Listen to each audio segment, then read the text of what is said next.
We have to find ways to help actual communication to take place between people.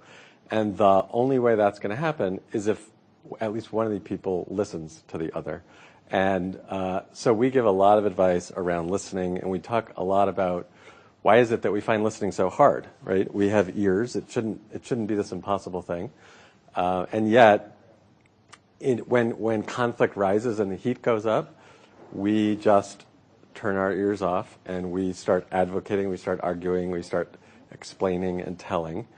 And if both people are doing that, then there's literally no communication happening. It's just two people giving a speech at each other.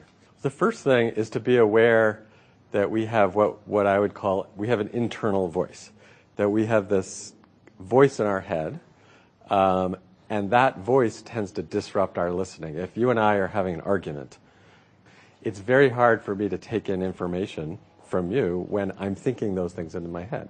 So I need to somehow find a way to turn my own internal voice, my own criticisms of what you're saying, into some kind of curiosity. The thing that helps me the most is literally just to remind myself in advance.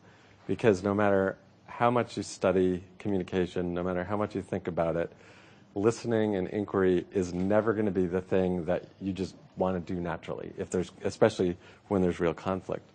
And so literally before I have a conversation where I think there might be some conflict, I just remind myself, I say to myself, okay, I'm going to want to go in, I'm going to want to advocate, argue, disagree, blast the other person, whatever it is. But knowing that, what I'm going to at least try to do is say, interesting, tell me more. Help me understand why we see this differently. What are you looking at that I don't see? I think it starts with each individual, right? Each individual is looking out and saying, well, no one else is doing it, right? How can we train everybody else? If each individual were simply thinking about it for the people that they influence, it would make a big difference. And so especially if you're kind of starting at the top and the people at the top are modeling, if the CEO of the organization is going around asking for feedback and rewarding feedback, that has a profound impact on an organization. If the CEO is going around saying, we're not trying to blame people when something goes wrong, we're trying to understand what happened so that we can improve, that has a big impact on the organization. So the further up you go in terms of disseminating the skills, the more impact you're going to have.